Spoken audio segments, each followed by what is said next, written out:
오늘 우리는 첫사람 아담과 하와가 범죄하고 그리고 낳은 아들이 첫째 아들이 가인이고 둘째 아들이 아벨이었습니다. 이 창세기 때 일어난 내용들이죠. 근데 이들이 이제 자라면서 가인은 농사꾼이었기 때문에 열심히 농사를 지었습니다.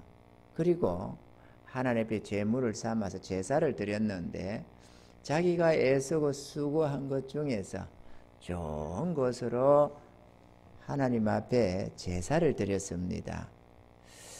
그런데 보니까 가인도 아벨도 제사를 드리긴 드렸는데 아벨은 양을 치는 자였습니다. 그래서 새끼 양을 하나를 가지고 번제물로 삼아서 그 양과 또 기름을 잘라내고 해서 하나님 앞에 제물을 삼아서 드렸더라고 했습니다. 그런데 하나님이 가인이 드린 이 제물과 가인은 연락하지를 않으시고 아벨이 드린 제물과 아벨은 연락을 했더라는 것입니다. 우리는 이 내용을 보면서 처음에 은혜를 우리가 좀 이렇게 하나님 앞에 나오다 보면 성경 앞부분에 있는 부분이 있잖아요. 성경을 이렇게 쭉 읽다가 보면 이 부분이 아주 이상하게 들려지기 시작합니다. 그래서 이렇게 생각을 하는 거지요. 가인이 정성이 부족했나? 이렇게 말이죠. 우리나라의 제사법은 정성 문제입니다. 그래서 지극 정성을 다한다. 지성이면 하늘도 감복한다. 그래서 지극 정성을 항상 강조를 하고 있습니다. 그죠? 지성이면 감천이다 이러면서 말이죠. 그래서 우리가 조상들한테 제사를 지내고 이렇게 뭐를 할 때는 온갖 정성을 다하는 것을 최고의 덕목으로 삼아서 하고 있습니다. 이런 우리의 토속적인 이런 문화, 이런 어떤 정서적인 것들이 있다 보니까 우리가 기독교 신앙을 가지면서도 정성으로 하나님을 감복시키려는 게 있어요. 예수를 믿고 하나님께 나와서도 정성을 은연중에 생각을 하는 DNA가 아직 그런 게 있나 봐요. 정성 DNA가 우리 동남아 쪽에는 있나 봐요. 그래서 우리가 천국에 가기 위해서 하나님 앞에 예배를 드림도 지극 정성으로 예배를 드려야 된다. 이런 것이 아마 많이 있나 봐요. 그래서 그걸 중시합니다. 요즘에는 신앙이 너무 이상해져 가지고 정말로 정성도 없는 그냥 아무렇게나 복장도 그렇고 자세도 그렇고 예배 드리는 자세도 영 엉망인 경우가 너무 많습니다. 아니 예배를 드리는데 저래 되나 싶을 정도로 너무 잘못된 모습들이 많습니다만 조금 전만 해도 얼마 전만 해도 우리 선조들이 참으로 정성을 다해서 예배를 드리고 어떤 이들은 주일날에 나오려면 옷 목욕 개제하고 이렇게 예배를 드린다고 하는 그런 일도 많이 있었습니다. 근데 오늘 내용은 우리의 지극 정성이 문제가 아니었다라는 것이죠. 가인의 제사가 하나님 앞에 연락이 안 됐는데 가인의 제사는 지극 정성의 문제가 아니었다라는 것입니다. 아멘이죠. 그러면 하나님 앞에 연락되는 제사는 어떤 것이냐? 우리가 생각할 때 제사의 개념에 있어서 세 가지를 우리가 생각을 합니다. 하나는 드리는 자의 정성 문제. 좀 전에 우리 살펴봤습니다만은 가인이 하나님 앞에 연락이 되지 않은 것은 정성 문제는 전혀 아니었다라는 것이죠. 우리도 구원함을 얻는 데 있어서 우리의 지극 정성 문제는 아무 문제가 안 된다라는 것을 우리가 분명히 해야 될 줄로 믿습니다. 아멘이죠. 두 번째로 우리가 생각하는 것은 악인이냐 선인이냐를 생각을 하게 됩니다. 가인이 하나님 앞에 연락이 되지 아니하고 결국은 망했습니다. 그는 영원한 형벌 속으로 들어가고 말았습니다. 그런데 우리가 가만히 보면은 7절에 보면 내가 선을 행하면 어찌 낯을 들지 못하겠느냐. 선을 행치 아니하면 죄가 문에 엎드리느니라. 죄의 소원은 내게 있으나 너는 죄를 다스릴지니라. 그리고 보니까 그 다음 8절에 보니까 자기 아우 아벨을 쳐 죽여버리는 겁니다. 역시 이 사람은 악인이었다. 그러니까 하나님이 가인을 받아들이지 않은 것은 저 사람이 악한 심령을 가지고 있기 때문이다. 악한 심령, 악한 행실을 가지기 때문에 악인이라서 하나님이 받아들이지 않았나 보다. 이렇게 또 생각을 한다는 것이죠. 우리 인간 속에는 이러한 동양이나 서양이나 관계없이 우리 안에는 율법 정신이 있습니다. 그래서 이 악하고 선한 것을 많이 따지게 되어 있습니다. 우리도 불교 문화도 공덕을 중시하면서 악하냐 선하냐를 많이 따지잖아요. 그래서 선하게 살아야 된다고 생각하는 게 있습니다. 우리 주의 백성들도 마찬가지죠. 그런 사상을 우리 인간 속에 율법 정신이 있어가지고 우리가 쉽게 남을 정죄하고 또 나를 판단할 때도 그렇게 합니다. 나쁜 놈, 어쩐 사람 뭐 이렇게 하면서 손가락질을 하고 비방을 하고 그렇게 많이들 하지 않습니까? 서로 나쁘다고 말이야. 저 나쁜 놈 봐라. 그런데 이러한 율법 정신이 있으면 자기는 더 선하게 거룩하게 살아야 되겠지만 그게 그렇지가 못합니다. 남을 향해서 그렇게 비방하고 정죄하면서도 정작 자기에게는 관대한 것이 있습니다. 문제는 주를 믿는다고 신앙생활을 하고 천국을 사모하다 보면 내가 하나님 앞에서 선하고 의로워야 된다고 자꾸 생각을 하는 게 나타난다는 것이죠. 사단도 끊임없이 우리를 공격을 합니다. 네가 그래가지고 천국 갈 수 있냐? 이렇게 말이죠. 공격을 하는 것입니다. 그럼 우리의 인격, 우리의 성품, 우리의 어떤 신앙의 어떤 모습 이런저런 가지고 사단도 공격을 하고 우리도 이 선한 양심이 때때로 가책을 받으면서 많이 낙심하고 절망을 맛보게 됩니다. 그런데 오늘 본문에 있어서 하나님이 가인과 그 재물을 연락하지 않은 것은 가인이 악해서다 선해서다가 아니라는 것입니다. 이게 참 중요합니다. 인간이 잘 이해가 안 되는 부분이 이 부분입니다. 우리는 성경 속에서 저 우편 강도의 구원을 우리가 듣게 됩니다.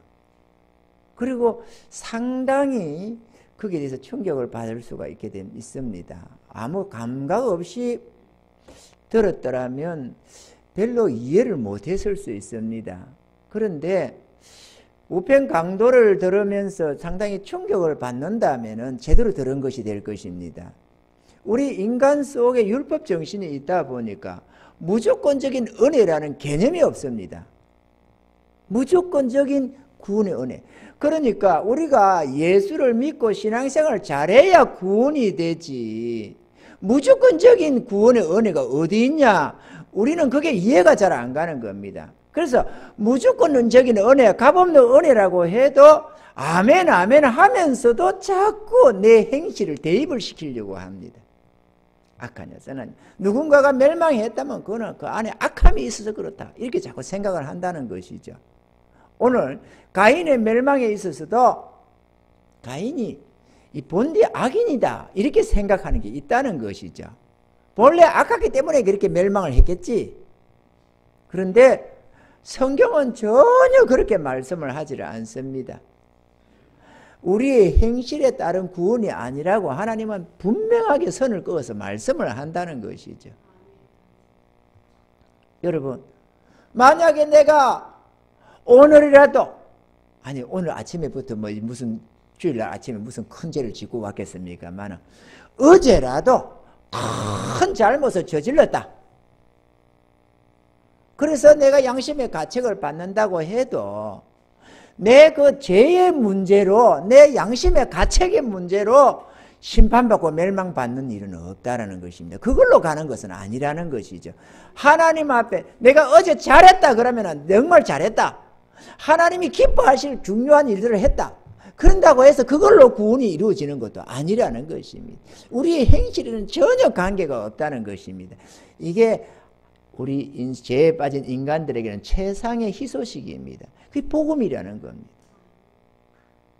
우리의 행실에도 우리의 인격에도 전혀 문제가 안 된다는 거죠. 구원은 우리의 행실에도 관계가 없고 우리의 인격에도 관계가 없습니다.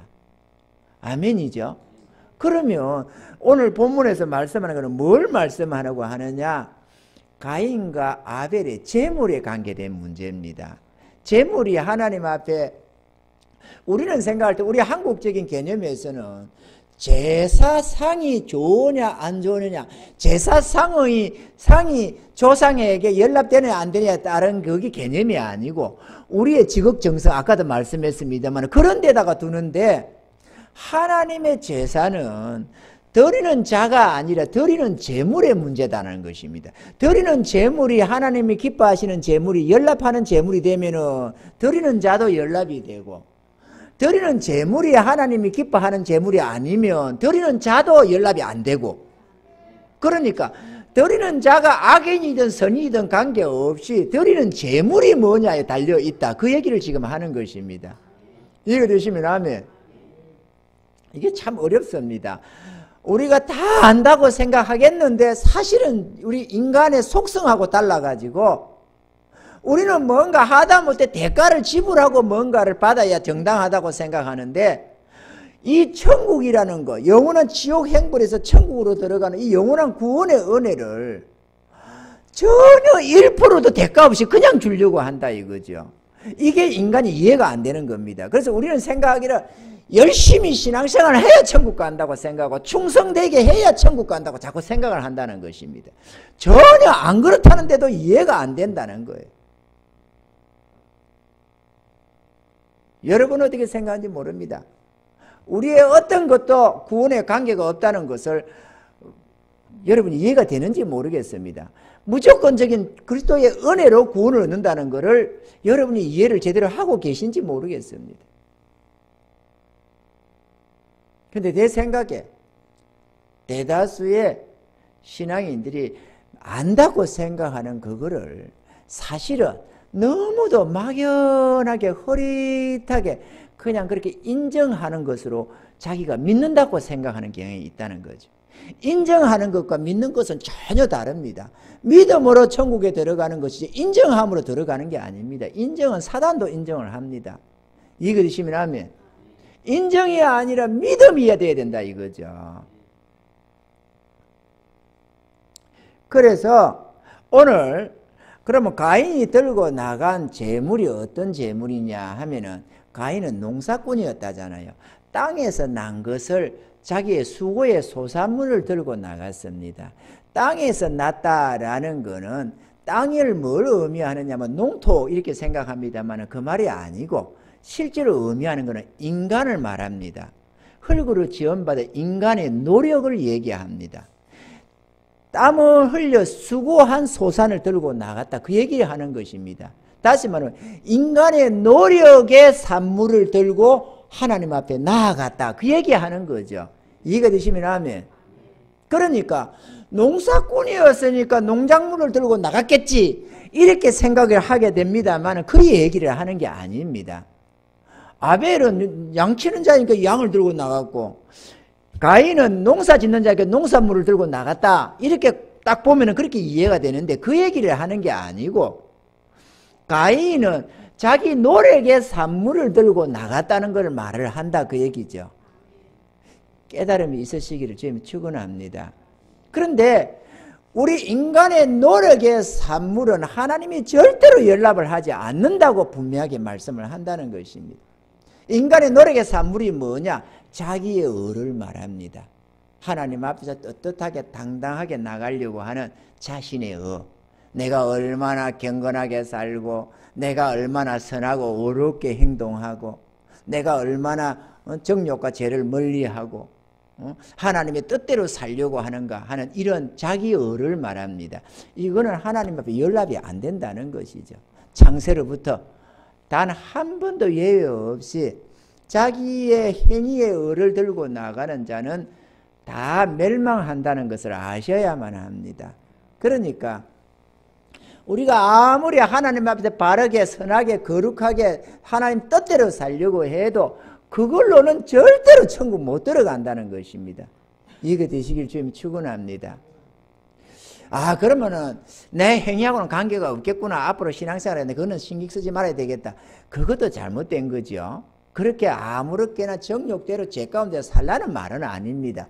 다만 하나님의 구원이 우리 행위에는 단 1%도 관계가 없다는 걸 말을 한다는 것입니다. 이해가 되시면 아멘. 그러면 아벨이 들고 나간 제물이 뭘까? 아벨은 양의 새끼와 그 기름을 들고 나아갔다고 했습니다. 이 양은 뭘 상징하느냐면 당연히 예수 그리스도를 의미합니다. 세상 죄를 지우고 가는 하나님의 어린 양이로다. 이렇게 세례 요한이가 말을 했는데 예수 그리스도는 우리 인류의 대속 제물이 되기 위해서 하나님의 어린 양으로 오신 분입니다. 이 아벨의 이 자리로 들어왔다. 그 얘기를 하는 것입니다. 왜? 세례 요한이가 세상 죄를 보라. 예수 그리스도를 손가락 보이면서 제자들에게 보라. 저는 세상 죄를 지우고 가는 하나님의 어린 양이로다. 그런데 왜 예수님은 어린 양이라고 말을 했느냐? 바로 이 가인의 제물을 두고 말을 하는 거다 그거죠. 이게 되시면 아멘. 그러니까 가인이 들고 나간 것은 양이었는데 어린 양이었는데 그건 예수 그리스도를 의미하기는 하는데 이거는 뭘 의미하냐면 가인은 자기의 노력의 산물을 들고 나갔는데 아벨은 대속 제물을 들고 나갔다는 것이죠. 자기의 노력을 들고 나간 게 아니라 죄 없는 한 생명을 들고 나갔다. 대속 제물을 들고 나갔다는 것입니다. 둘 다 하나님 앞에 연락되어서 구원함을 얻어야 하는 불쌍한 죄인의 한 사람인데 구원받기 위해서 하나님께 들고 나간 게 하나는 자기 공로를 들고 나갔고 하나는 대속 제물을 들고 나갔다는 것입니다. 그랬더니만 자기 공로를 들고 나간 그거는 하나님의 패버리시고 대속 제물을 들고 나간 그의 그 제물과 그 사람은 연락을 하더라는 것입니다. 그게 그러면 우리도 양새끼 들고 나가면 되는 게 아니라 그건 예수님을 의미하고 있다는 것이니까 말이죠. 그 정도는 다 알고 계시잖아요. 우리가 신앙생활 얼마 하다 보면은 하나님의 어린 양은 예수 그리스도다 하는 건 알고 있습니다. 그래서 아벨이 들고 나간 제물은 예수님을 들고 나갔다. 그 얘기를 하는 것입니다. 아멘이죠. 예수 공로를 들고 나갔다. 그 얘기를 하는 것입니다. 이게 상당히 어렵습니다. 이 영적 제사, 육의 제사가 아니라 우리 육신적으로 드리는 이 제사가 아니라 영적 제사, 그리스도의 대속의 은혜를 의지해서 하나님께로 나아가는 이 영적 제사야말로 하나님이 친히 세운 제사법이기도 하고 하나님이 죄인과 인간 하나님을 이렇게 화목시키는 화목제물이기도 한 것입니다. 이거는 하나님이 친히 제정하신 것이고 하나님이 준비한 제물이기 때문에 그 제물을 들고 나아가는 자마다 다 하나님 앞에 연락되게 되어 있다라는 것입니다. 할렐루야. 그렇기 때문에 우리가 하나님 앞에서 우리가 신앙생활을 하면서 내가 얼마나 허물이 많냐 적으냐에 관계가 없다는 것을 우리가 분명히 알아야만 하겠습니다. 레위기서 7장 18절에 보면은 이 제물에 대해서 말씀이 있는데요. 만일 그 화목제 희생의 고기를 제3일에 조금이라도 먹으면 그 제사는 연락되지 않을 것이라 드린 자에게도 예물답게 못되고 도리어 가정한 것이 될 것이며 그것을 먹는 자는 죄를 당하리라. 그러니까 이 제물을 먹는 자는 제사장인데 예를 들어서 우리가 유대인의 한 사람으로서 하나님 앞에 제물을 들고 나아갔습니다. 그러니 화목 제물을 들고 하나님 앞에 나아갔어요. 나아갔는데 그 제물을 먹는 자는 제사장입니다. 그러면은 드린 자는 하나님 앞에 제물을 드렸는데 제사 드리는 그 제사장이 그거를 3일 만에 먹었든 안 먹었든 관계없이 우리는 하나님 앞에 정성으로 했으니까 하나님 앞에 제물을 드렸으니까 끝나야 되는데 문제는 이 제물이 3일째 되는 날에 제사장이 이 제물을 이틀 동안은 먹어도 되지만 3일째 먹으면은 이 제물이 연락이 안 된다는 겁니다. 그러면 드린 자도 연락이 안 돼버린다는 거예요. 다시 말하면 제물이 연락이 되어야 그 드린 자도 연락이 되는 것이지, 제물이 연락이 안 되면 드린 자도 하나님 앞에 가정이 되어버린다는 것입니다. 아멘이죠? 그러니까 우리가 하나님 앞에 들고 나가는 제물이 분명해야 된다 그거죠. 우리의 공로로는 절대로 하나님 앞에 나아갈 수가 없습니다. 우리가 아무리 일생 동안에 선하게 어렵게 거룩하게 살아도 그걸로는 하나님 앞에 절대로 못 나아간다는 것입니다. 그건 하나님이 연락을 안 한다는 것이죠. 이거 되시면 하면 여러분이 이렇게 생각할 수 있습니다. 우리 평신도들, 우리 성도님들은 예를 들어서 한 주간에 살면서 하나님을 잊어버리고 뭐 이런저런 세상에 빠져서 온갖 세상적인 정욕적인 어떤 행동들을 하고 이렇게 할 수 있어요.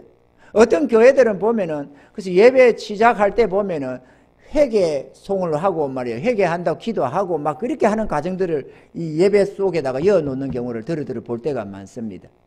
그래서 우리 이제 회개한다고 하고 용서를 구하고 그러면서 예배를 드리는 경우를 볼 수 있습니다. 근데 그렇게 한다고 되는 것도 아니고요. 그렇게 안 한다고 연락 안 되는 것도 아니고, 생활 속에서 일주일 동안에 이런 허물 저런 죄를 가지고 있다고 해서 하나님께 연락이 안 되는 개념이 아니고, 그러면은 목사님은 괜찮겠지 그렇게 생각할지 모르지만 누구보다도 경건하게 살려고 이 마음 쓰고 하나님 앞에서 한 주간 내내 뭐 특별한 일이 없잖아요. 하는 일이라는 게 별로 그런 게 없어요. 그냥 하나님 앞에서 한 주간을 기도하며 성경 보며 그렇게 이렇게 목회 이렇게 해가면서 성도 돌아봐가면서 그렇게 살아갑니다. 그러면 목회자가 무슨 허물과 죄가 많겠어요? 여러분이 생각할 때는 목사님은 다르겠지. 근데 문제는 말이죠. 목회자가 되고 여러분의 신앙도 마찬가지입니다만 신앙이 더 아름다워지면 아름다워지고 정결하면 정결해질수록 눈이 밝아집니다. 그리고 뭐가 죄고 뭐가 의인지를 너무도 분명하게 보여지기 시작합니다. 그러면 양심의 가책이 따라오게 되어져 있습니다. 여러분들의 지금 삶이 그 곱하기 10배로 더 선하게 살아도 우리가 바르게 살면 살수록 정결해지면 정결해질수록 눈이 밝아져요. 하나님의 지혜의 말로 말미암아서 눈이 밝아져서 평소에는 죄인 줄도 모르는 게 죄의식이 들어오기 시작합니다. 이게 무슨 죄냐 싶은데 전혀 아닌 거기서도 양심의 가책을 느끼기 시작합니다. 그러니까 우리가 하나님 앞에서 당당하게 나갈 만한 선한 것이 없습니다. 무슨 말이냐? 여러분뿐만 아니라 저 역시도 마찬가지다. 그 얘기를 하는 거예요. 여러분들이 지금 여러분이 어떤 허물과 죄를 양심의 가책을 가지고 있는 사람이 있을 수 있는지 모르지만 거기다가 곱하기 10으로 더 선하게 10배로 100배로 더 선하게 살아도 소용이 없다 그거죠. 그걸로는 하나님 앞에 나설 수가 없습니다. 오늘 이 자리에서 그런 걸로 하나님 앞에 나가서는 안 된다는 것입니다. 왜? 믿음이 아름다워지고 신앙이 아름다워지면은 정결한 눈이 생겨서 이 신앙의 눈이 밝아집니다. 그러다 보니까 남에게 못된 짓을 한 것을 죄라고 여기는 거는 말할 것도 없고 그건 아예 그런 길은 안 가니까 아예 그런 거는 생각도 할 필요도 없지만 마땅히 도와야 할 때 돕지 못한 그것도 큰 죄의식을 느끼는 거예요. 그 눈이 달라집니다. 판단의 그 각도가 달라집니다. 아니 우리가 생각해 봐요. 좀 도와줄 걸 못 도와줬다고 그거를 크게 죄의식을 느낄 이유가 뭐 있겠어요? 그런데 내게 힘이 있었는데도 내가 좀 있는데 할 수 있는 내가 하고자 했다면 가능한데도 못 해주는 어떤 상황도 죄책감을 느끼는 거예요. 그러니까 여러분 이 죄책감을 내 행실로는 무마가 되지가 않습니다. 사단도 엄청나게 공격해 옵니다. 너 뭐 그따구로 살았지 않냐? 너 그랬지 않냐? 이러면서 우리 양심을 얼마나 공격하는지 모릅니다. 누구에게요? 천국 가기를 소망하는 사람에게. 천국을 마음에 안 두는 사람은 상관없습니다. 교회를 그냥 종교적으로 오는 사람은 아무 관계없어요. 사단이 공격도 안 합니다. 그런데 하나님 앞에서 바르게 살고 천국 가기를 소원하면은 양심의 가책을 공격해 온다 이거지. 하나님의 양심을 화해받아서 전혀 생각을 안 하게 하든지 아니면 양심을 공격해서 완전 실족시키든지 둘 중에 하나를 택해 온다. 사단은 공격해 옵니다. 여러분이 바르게 살려면 살라고 할수록, 여러분이 하나님에서 바른 신앙생활을 하려면 할수록 여러분의 신앙 양심을 공격해 오게 되어 있습니다. 사단은. 그래서 실족시키려고 한다 그거지.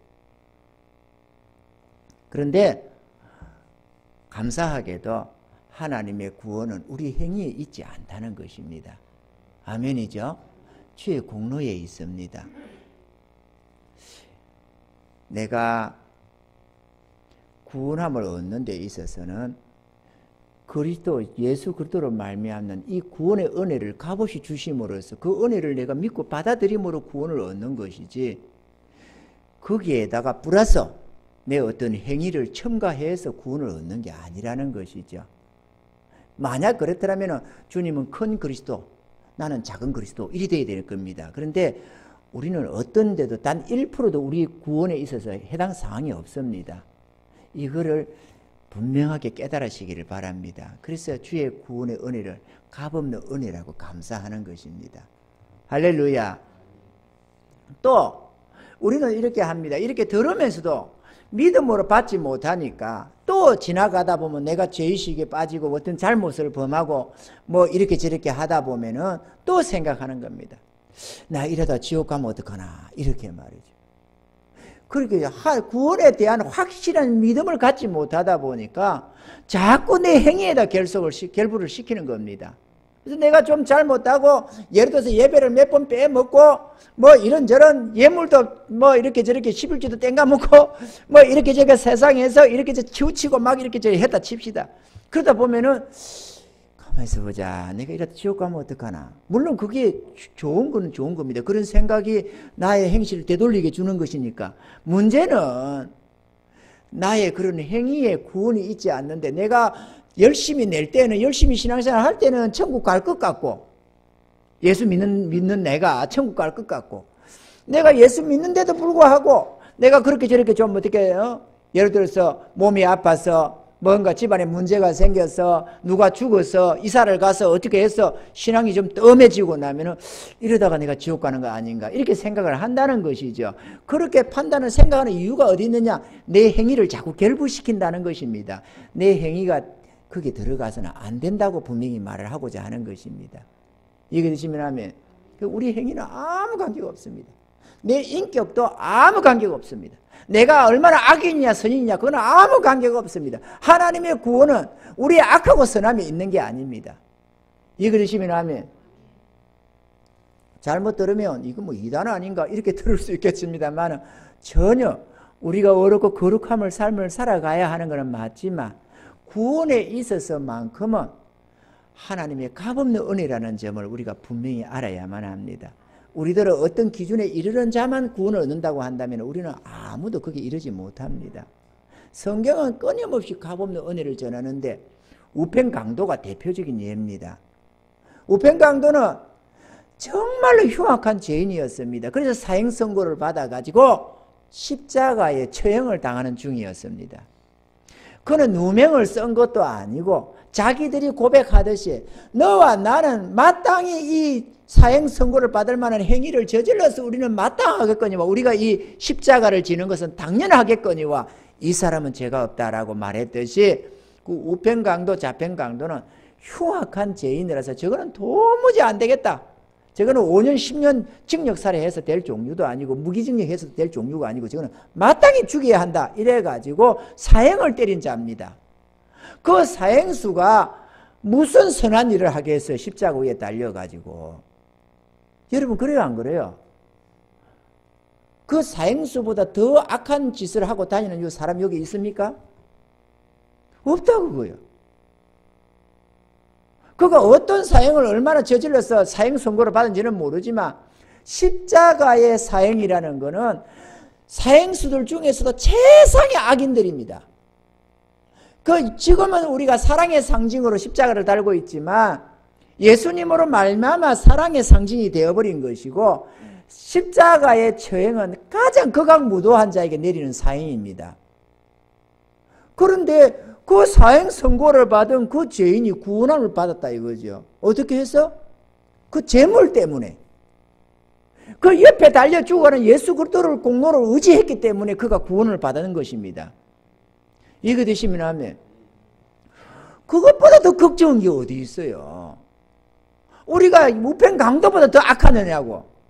악함을 논하자면은 50보 100보라서 선하고 악한 것이 없습니다. 우리 아담의 후손들은 다 죄인입니다. 그래서 없지만은 우리의 판단의 기준대로 선하고 악함을 기준을 잡는다면은 우편 강도보다 더 악한 사람이 어디 있느냐고. 그런데 우편 강도가 얼마나 죄를 많이 지었냐 안 짓느냐, 그가 어쩔 수 없이 죄를 지었니, 그도 하나의 불행한 자였니, 그런 기준이 없습니다. 그냥 그가 들고 나간 그 재물 때문에 그냥 값없이 통과가 된 겁니다. 오늘 아벨처럼 말이죠. 이거 되십니까? 아벨이 얼마나 선했느냐 악했느냐 그건 아무 관계가 없습니다. 그런 기록도 없습니다.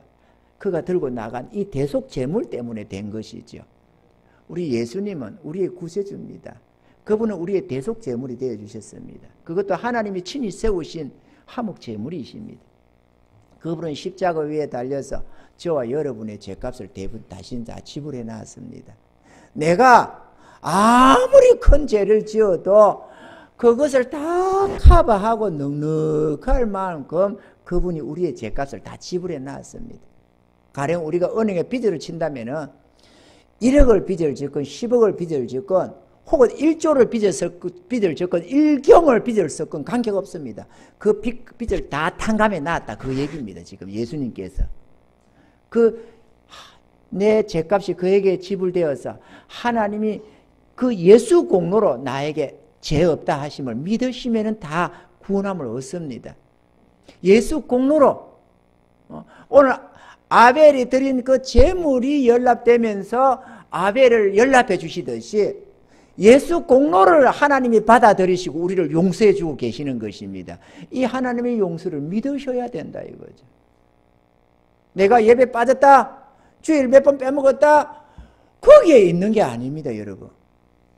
내가 어떻게 좀 잘못을 하고 예물도 제대로 안 드리고 건성건성했다, 거기에 있는 것도 아닙니다.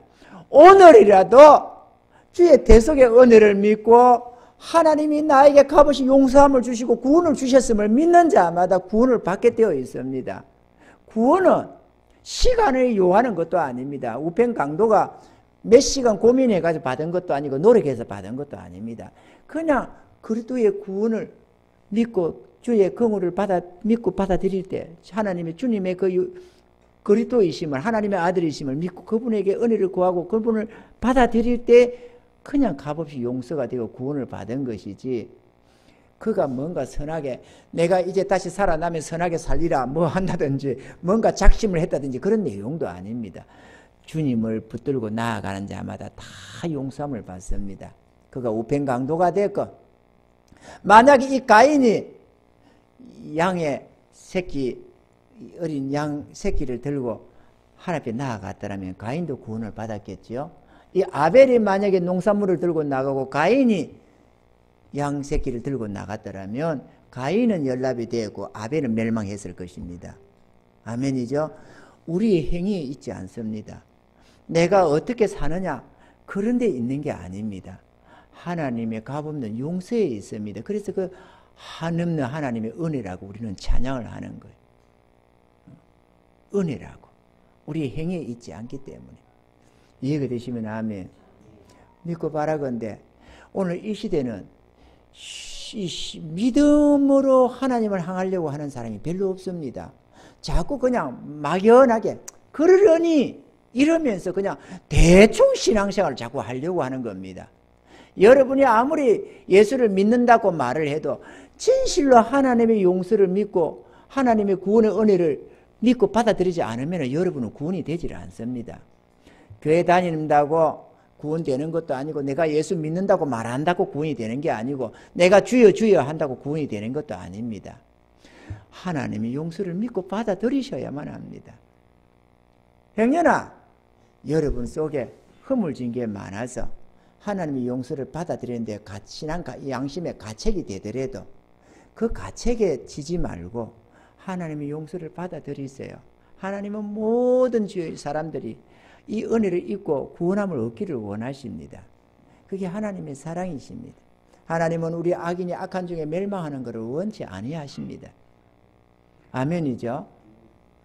믿고 받아들이되 막연하지 말고 주님의 그 십자가의 은혜, 나를 위한 그 십자가 위에 달려 죽으심이 내 죄값임을 깨달아 하셔야만 합니다. 저는 앞에도 한 말씀 했습니다만 얼마 전에 그렇게 말씀드렸죠. 신앙생활을 오랫동안 한다고 하면서도 그렇게 십자가를 쳐다보고 살았으면서도 정말로 주의 십자가가 내 죄값인 줄 몰랐습니다. 진심 어르게 그거를 내가 믿고 받아들인 적이 없었습니다. 내 나이 29 가을이 될 때까지는. 제가 17살에 교회를 스스로 찾아갔었어요. 그리고 19살 때 학습받았습니다. 그리고 교회 신앙생활을 제법 했습니다. 교회를 열심히 이렇게 다닐 때도 열심히 쫓아다니기도 하고. 그런데도 단 한 번도 그 십자가에 달린 예수님이 내 죄값으로 저기 달려있다는 걸 한 번도 바라본 적이 없었어요. 믿음으로 바라본 적이 없었습니다. 단 한 번도 그 모습 보면서 눈물 흘린 적이 없었습니다. 나를 위한 주님의 죽음을 보면서도 눈물 한 번을 흘린 적이 없었습니다. 왜? 그냥 상식선에 지식선에서 그렇다니까 그런가 보다 이렇게 받아들였지. 누가 그 주의 십자가를 내 죄값으로 누가 나가 봤겠어요? 내가 알았더라면 내가 가만히 안 있었겠지. 여러분도 주의 십자가가 여러분의 죄값으로 거기 주님 달려있음을 여러분이 진짜 알았더라면 봤더라면 가만히 있겠어요? 여러분 눈에도 눈물이 흐르겠지. 아니 하나님이신 저분이 왜 나 때문에 저게 달려있냐. 내가 멸망받아야 할 텐데, 내가 저주받아야 하는데, 지옥 형벌 받았는데 왜 나 살리자고 저렇게 있을까. 나는 냉담하게 주님 대하는데. 회개 안 했겠어요? 회개했겠지. 여러분이 안 했다면 한 번도 주님의 십자가를 여러분의 죄값이라는 걸 생각 안 했다는 겁니다. 단 한 번도 진지하게 인격적으로 깨달음이 없어서 지난날 나처럼 나는 29살 될 때까지 몰랐습니다. 그런데 어느 날 내 마음에 주의 십자가가 보여지기 시작했습니다. 나 때문에 돌아가신 주님, 내가 받아야 할 저주를 저분이 대신 받으셨구나. 저기서 생전 처음으로 보여집니다. 그리고 깨달아집니다.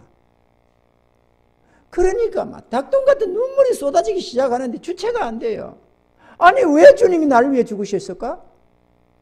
아니 죄 없는 저분이 왜 나를 위해 죽어야 하지? 나는 한 번도 주님을 주님으로 생각한 적이 없고, 한 번도 그분을 나의 하나님으로 생각한 적도 없고, 단 한 번도 내 죄의 흠을 회개한 적도 없고, 나를 위해서 대신 죽어달라고 한 적도 없고, 감사하며 찬양함도 그냥 입에 발린 감사였지 정말로 단 한 번도 진심 어른 감격의 감사를 해본 적도 없는데 왜 주님은 나를 위해서 저렇게 죽어 십자가에 달려 저 모진 고문과 저 죽음을 당하셨을까? 29 가을에서야 보여줬습니다. 알아졌습니다. 그러니까 무디 내 마음이 녹아납니다. 여러분은 언제 보셨어요? 여러분은 보신 적이 있나요? 십자가에 달린 예수님을 본 적이 있나요? 광야에서 모세를 통해서 사단에게 물린 자들, 뱀에게 물린 자들이 죽어가니까 노뱀을 만들어 달아라. 물린 자마다 그 노뱀을 쳐다본 적 살리라. 그렇게 해서 뱀에 물린 자들이 노뱀 쳐다보고 다 살아났다고 되어 있습니다. 보는 것으로 살아났어요. 그 노뱀이 모세가 광야에서 뱀을 단 것처럼 인자도 달려야 하리니 주님이 자기가 바로 그 노뱀 자리에 자기가 달려야 될 것을 말씀하셨습니다. 그래서 주님을 바라보고 믿는 자마다 다 구원을 얻도록 하나님이 해 놓으셨습니다. 여러분 보셨나요? 십자가에 달린 예수님을? 안 보신 분은 절대로 구원이 없습니다. 그 보셔야 합니다. 일평생 속에 한번 보게 되면 그때부터는 항상 주님이 내 앞에서 나를 위한 주님의 십자가 항상 있습니다. 언제든지 말이죠.